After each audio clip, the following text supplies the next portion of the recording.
aku Sonia Daryati dengan NIM 41240023 dari Business Law 2024. Di video ini saya akan mewawancarai narasumber terkait tugas investasi. Selamat menyaksikan. Perkenalkan, nama aku Rani, usiaku 25 tahun, aku sarjana S1 dari Universitas Islam Negeri Jakarta, jurusan manajemen. Oke.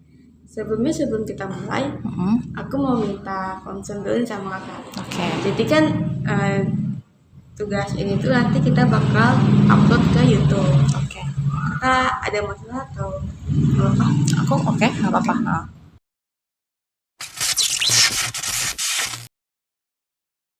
Aku mau tahu dong kak, apa tuh awal mula sampai sekarang tuh main investasi kayak gimana? Oke, Boleh jadi diceritain. Oke, aku ceritain ya. Jadi, aku awal mula investasi itu di tahun 2019. Itu waktu pas awal aku kuliah. Jadi, teman-teman aku di sana juga udah pada tahu investasi. Dari situ aku belajar dari teman dan awal mula aku pertama kali terjun di investasi itu aku main di investasi reksadana pasar uang. Jadi kan kalau di reksadana itu ada macam-macam ya, ada reksadana pasar uang, obligasi, saham dan lain-lain. Itu pun juga resikonya beda-beda. Dan reksadana ini termasuk salah satu instrumen dengan resiko yang terkecil, lumayan kecil lah. Terus setelah itu seiring berjalannya waktu, setelah lulus kuliah, aku mulai belajar lebih dalam lagi tentang investasi dan akhirnya aku belajarlah di saham, investasi saham. Investasi itu kan ada macam-macam, ada saham, reksadana, obligasi, emas dan lain-lain dan resikonya pun juga beda-beda, returnnya pun juga beda-beda. Dan memang ada yang kategori saham ini masuknya ke keuntungan besar, kerugiannya pun juga besar. Nah, kalau yang lainnya kayak reksadana itu keuntungannya kecil, resikonya juga kecil. Jadi ya ada keseimbangan itu.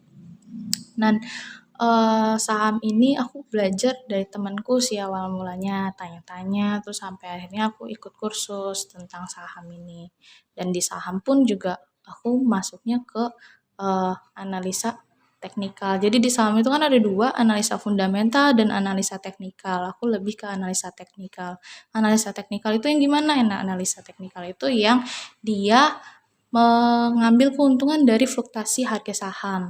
Jadi kalau misalkan harganya di 100 terus kita beli di harga 100, kita jual di harga 200. Otomatis keuntungannya 100.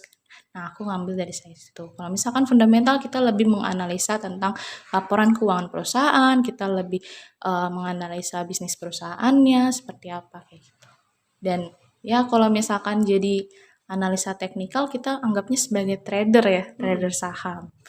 Terus kalau misalkan jadi trader saham kita lebih ke mengambil keuntungan secara jangka pendek. Kalau misalkan investasi itu, kalau misalkan kita sebagai investor kita beli saham, misalkan saham Bank BCA, itu kita otomatis kalau investor lebih ke mengharapkan keuntungan untuk jangka panjang gitu.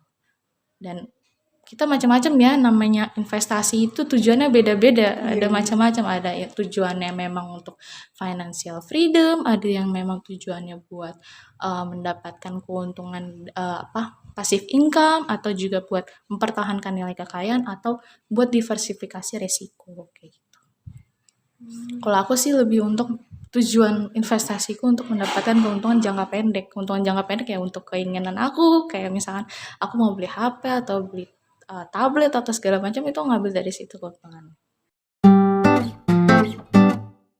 Suka ada kasus kan investasi. Oh iya, banyak sih kayak gitu. Salah satunya kan aplikasi namanya Binomo. Itu menurut kakak gimana tuh? Waktu itu kan sempat rame. Oh iya sih, aku sempat dengar tuh rame Binomo. Kalau nggak salah influencernya Indra Kents ya, itu rame juga kan. Dia ya memang itu investasi yang apa ya, cukup terkenal lah.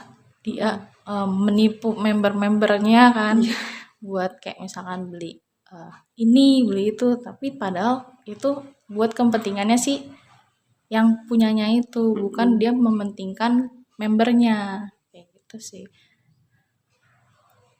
Banyak sih investasi yang modelan kayak gitu, ada juga yang modal investasinya apa ya, dia ngambil keuntungan dari kita ngundang orang gitu. Dia baru ngasih keuntungan tuh kalau misalkan kita berhasil ngerekrut orang. Itu kan kayak gitu kan nggak ada ininya kan, nggak ada isinya. Kalau misalkan kita nggak ngerekrut orang ya otomatis kita nggak dapat keuntungan. Benar. Itu lebih sulit, lebih kayak nggak ada ya pokoknya nggak worth it sih kayak. Gitu kalau yang konsepnya harus undang orang itu kan apa ya, sama-sama rugi juga ya kalau udah nggak terpenuhi untuk orang-orang gitu, karena udah pasti orang yang kita undang bakalan undang orang juga, jadi ya udah kita nggak bakal nambah-nambah orangnya, kita nggak nambah dia nggak nambah, jadi efeknya tuh kayak efek jangka panjang tapi nggak habis-habis. Benar.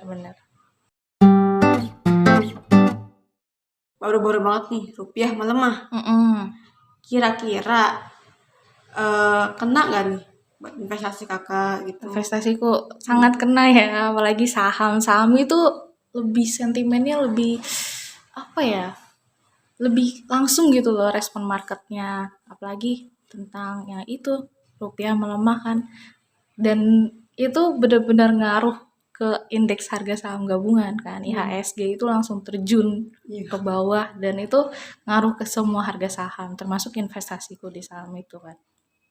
Dan memang rupiah melemah ini ya pengaruhnya banyak kan faktornya, misalnya dari pemerintah yang memang rencana-rencana yang tidak ya kalian tahu lah ya, rencananya nggak jelas gitu kan, dan itu membuat kayak respon market tuh nggak bagus gitu.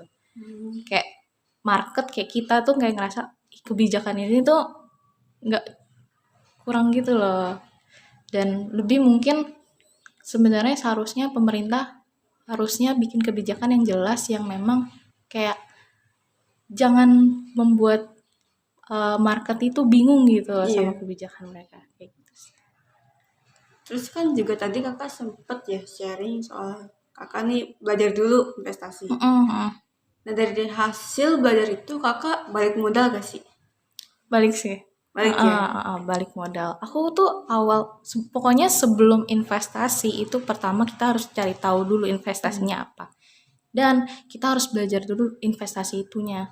Investasi yang mau kita terjun langsung ya, kita harus belajar. Dari saham aku belajar lumayan sih, namanya investasi layar ke atas kan perlu modal. Aku juga mulai investasi itu benar-benar dari modal terkecil dulu. Kayak gitu, sampai akhirnya ya sekarang alhamdulillah masih berlangsung gitu.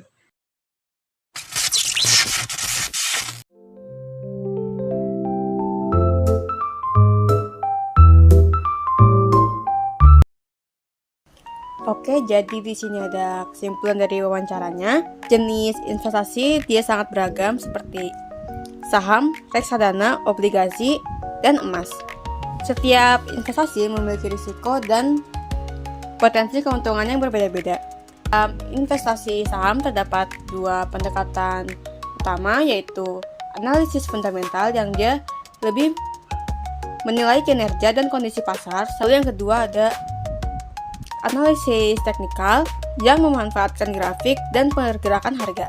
Analisis teknikal umumnya digunakan oleh trader untuk mencari keuntungan jangka pendek, sedangkan investor lebih berfokus pada keuntungan jangka panjang. Lalu ada kasusnya binomo yang menunjukkan pentingnya memahami perbedaan antara investasi dan praktik ilegal yang berkedok investasi. Itu dengan terjadinya kasus ini, masyarakat perlu lebih berhati-hati dalam melihat promosi keuntungan instan serta memastikan legalitas suatu platform sebelum menanamkan dananya.